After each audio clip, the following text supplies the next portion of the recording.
Hello, my name is Kim Smith. I am the mother of an addict daughter. Anyone that is a parent of an addict knows that it's pure hell. There's no way to put it. It's nothing but hell.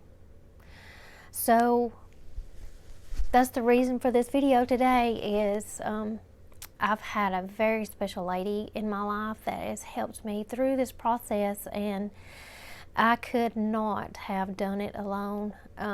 I'm very thankful for her, and I just wanted to let her know and the community know how much Joslyn James is needed in this community. She has helped so many already, and the place of grace is so needed in this community. And unless you have been touched personally, you just won't get it. I didn't get it. You know, I've seen drug addicts and thought they're just on drugs. Kind of just, they're not people. You don't label them as just people because they're just a drug addict. But those drug addicts are mothers, their daughters, they are people, they matter. They're drug addicts for some reason. Yes, they made the choice to do that first time, but then they get to a point to where, they need help. And you're forced to get them help. So I was just going to kind of talk about my experience going through the process, and this is just all from the heart. So if I'm just all over the place, then that's kind of how my brain works. So just kind of bear with me. But I've had to put my daughter in jail several times, which is hard. I was very close to her. She's my youngest. So, if you can imagine having to pick up the phone and report your daughter, have her arrested, it's horrible. And no, this was not something that it came easily. This was something that I have talked to Joslyn on the phone so many times. And every time I called, I don't care if she was with her family or what, she talked me through it. I've had several run-ins, with, getting her into rehab, having her arrested several times. But then you get to a point, it's okay. I'm sick of the lies. I'm sick of the stealing the money. I'm sick of everything. I'm sick of helping. And you need support. Me, I am, a single mother. I don't have any significant other that I can say, hey, help me carry the load. Joslyn was it. So, okay. I said, let's go do this and not cry. So we're not going to do this.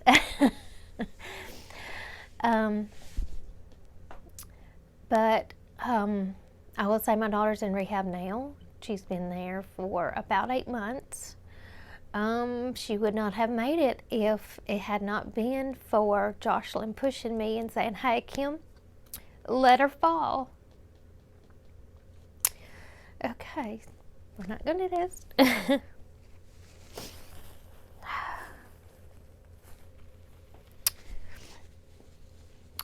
To anyone that has kids, Okay, give me just 1 second. Seeing your kid at rock bottom is tough because we're not built that way.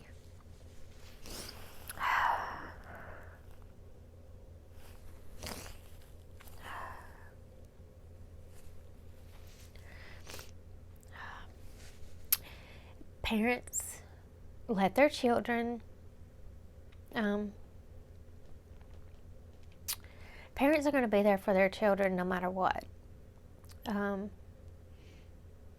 So having to do the hard decisions, having to do what you can to save their life is hard.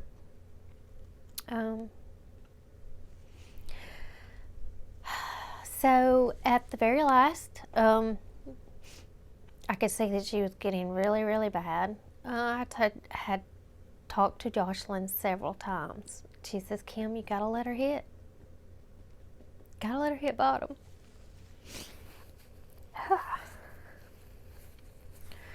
So she had landed at my house with all of her things. And what is sad is they come in with all these bags, and there's just bags and bags of clothes that actually need to be thrown away. But it's just junk. Let's just call it what it is. It's just junk, but that's all she has to her name. And so that's her possessions. And it's just all piled in my floor, and she's, taken over my apartment, and I know that she's using, but she's lying to me, and it's so frustrating. I mean, you just can't even know. Especially when they have a child, and that child's there, and you want to do what you can for your grandbaby. It's so hard to just suck it up and try to deal with it, but that's not helping them. I mean, they're, lying to get money. You know where they're going. They lie. So it comes to the point where you have to kick them out. So have you ever kicked out your daughter with a grandbaby? That's hard. Like I told her, the baby's welcome to stay, but she had to go. But of course she wasn't going to give me the baby at the time. So then you spend every waking moment thinking, what's going to happen? Is she going to wreck? Is she going to get high? Is she going to leave the baby somewhere?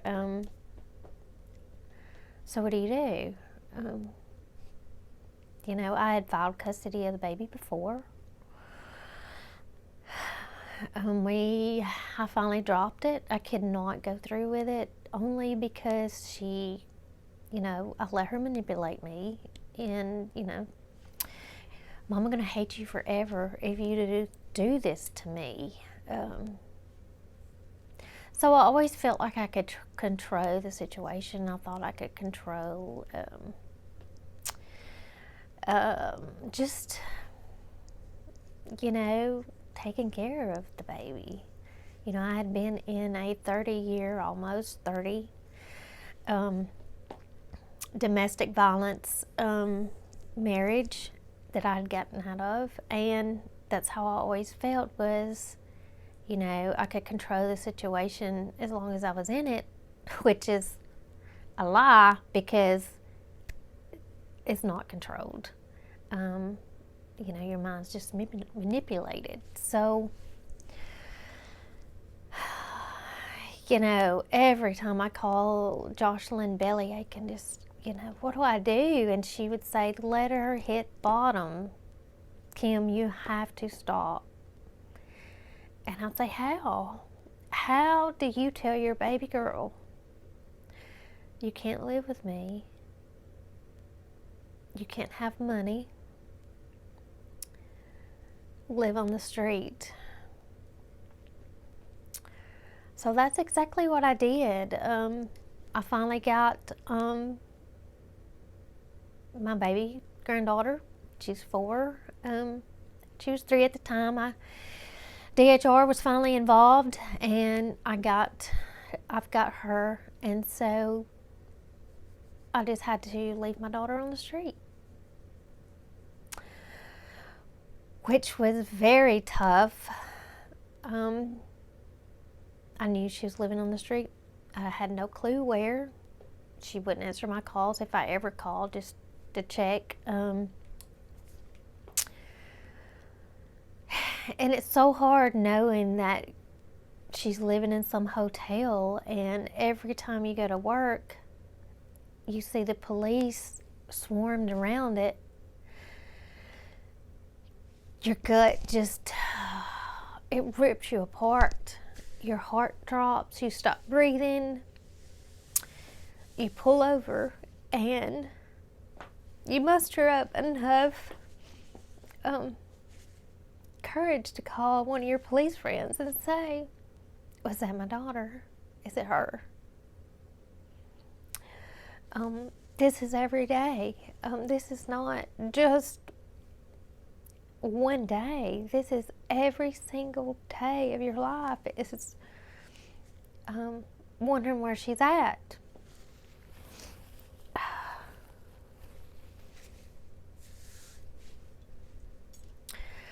So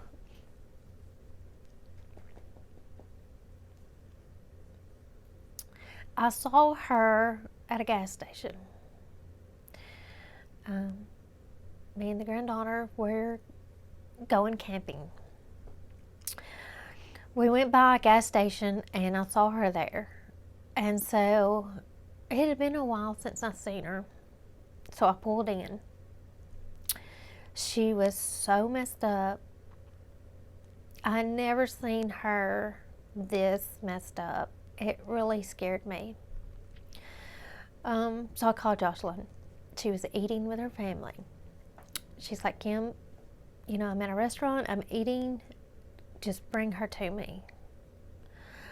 So I finally convinced her to get in the car with me. So I took her to the restaurant, and as soon as Joslyn saw her, she's like, Kim, you've got to get her out of your car. She scared me. So we made a plan that we would have her arrested. This was our only chance, and this was during COVID. So this was our only chance to get her help, is to get her arrested. So I took her back to her car. We then, got on the phone with the police. So long story short, we got her arrested, and it ended at my apartment. So by that, I was able to no trespass her. So she was taken. I had to convince the officers to keep her at least overnight to try to get charges to get her to rehab. I was able to do that. So we were, got the charges, got things in gear, but she got out.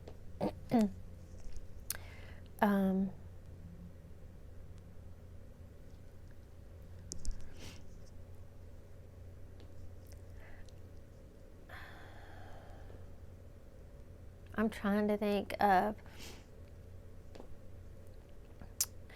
all of this is maybe not in order, but the point is, you've got to have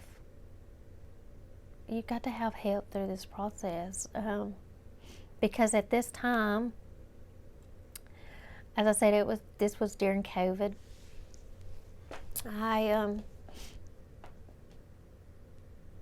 I had just got out of a relationship.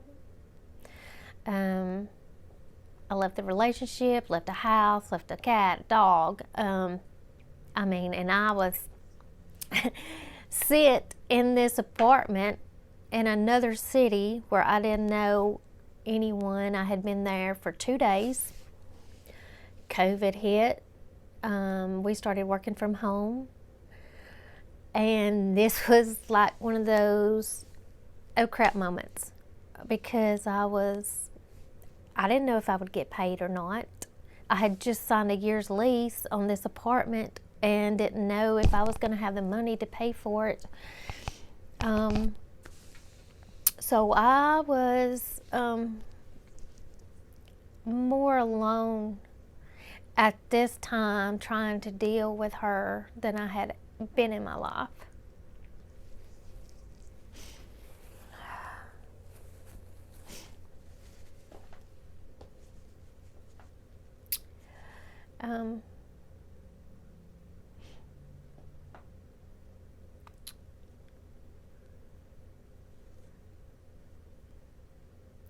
So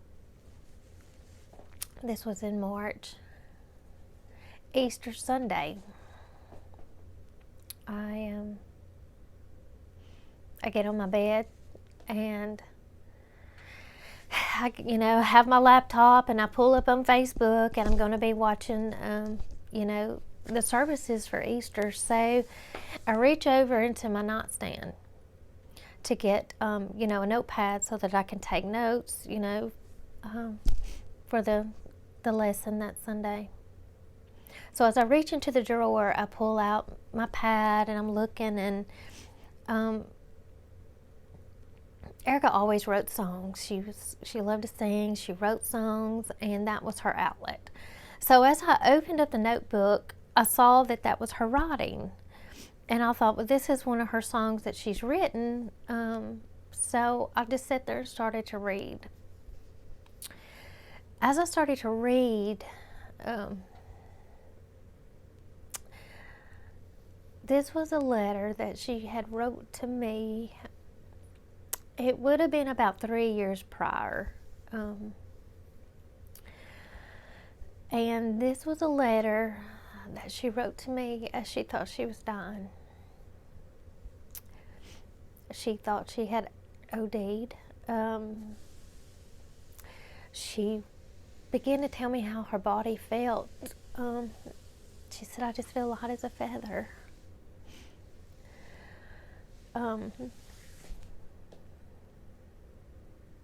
And she began to tell me how much she loved me and it wasn't my fault. How much she loved her daughter and to take care of her. And she began to say, I just wished that you would look in my eyes and see to my soul and know what I need, and to see through all the lies. That was hard. That was a rough day. I never thought that I would find a letter from my daughter, thinking she's telling me her last words.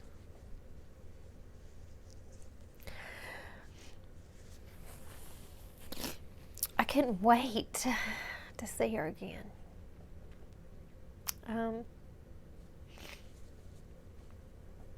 Because I thought, when I see her again, all I want to do is hold her and let her know how much I love her, and that I can do this. I can see through her and give her what she needs. It was probably about 2 weeks later. She showed up at my house and I saw her.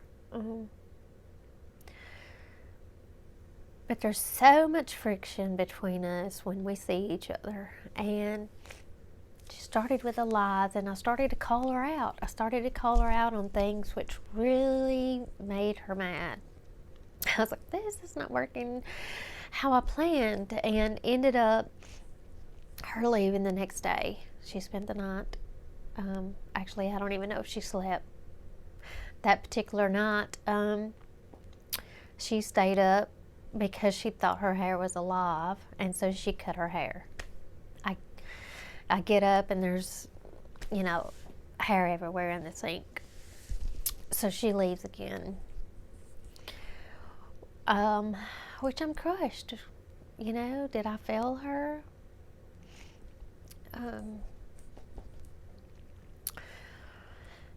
So I talked to Joslyn, and she's like, Kim, you did the right thing, which really helps ensure you as a mother that you did the right thing, as hard as it may be. Okay, so I wasn't going to cry, so we're going to work on this.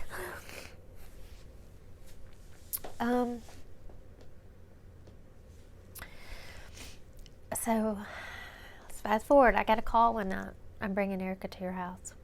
Okay? I had her daughter, and she said, I just want to see her. And I was like, no, you can't. I'm not going to let you pop in her life and see her and pop right back out, because I'm the one that lays there with her as she cries and begs for her mother and wants to know where she's at. And I said, all you want is a place to stay,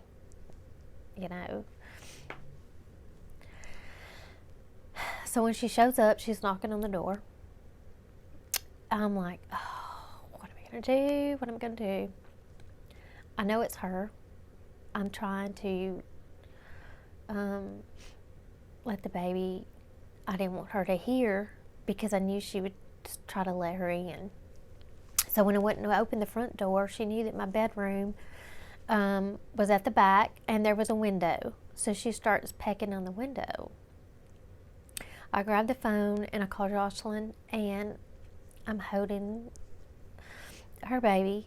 And so I'm in the closet because I didn't want the baby to hear her knocking. I just wanted her to be arrested and taken away without her knowing.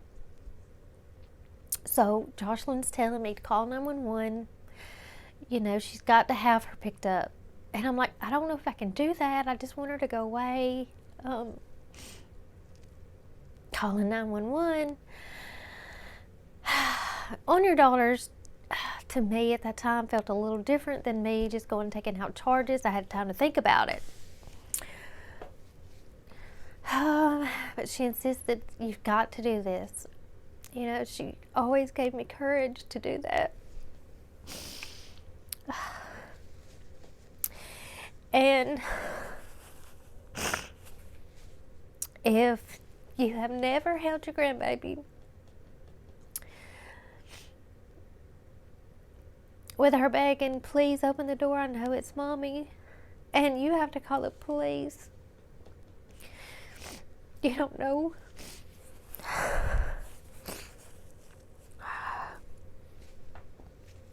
what heartache is. That's hard. Very hard. So I told her, I said, okay, I can do this. I can do it. I hung up the phone with her. I called 911, told them she was trespassing. I needed her picked up. The whole time is, my grandbabies, let mommy in. Why won't you let mommy in? And that broke my heart.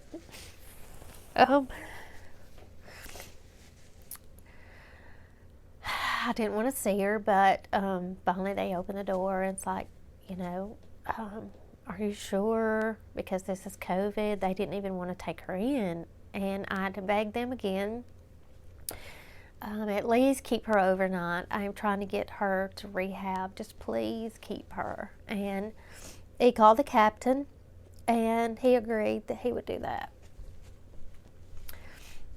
So that's how, we finally ended up getting charges enough to get her to rehab. But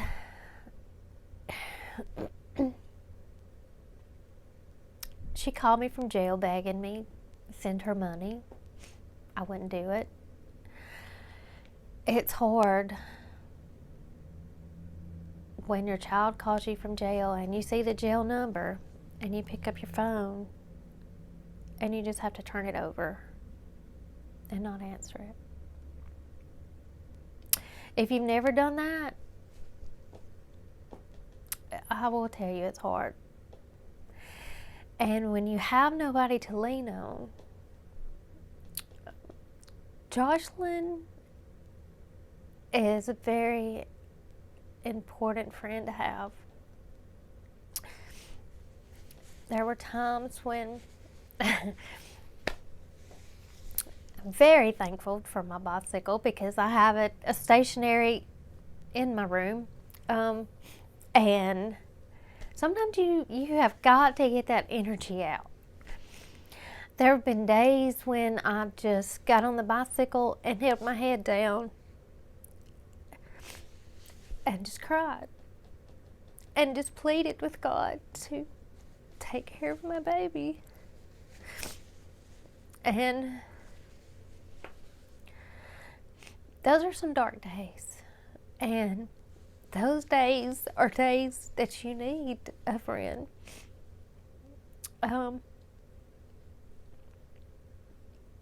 And that's why this place of grace is so very important for this community, because I'm not the only mother that's going through this. I'm not the only person in this community. I still have my baby girl. And there are mothers in this community that don't.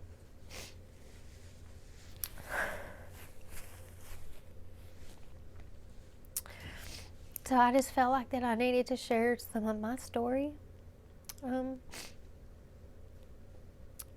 So that people understand that things are, and people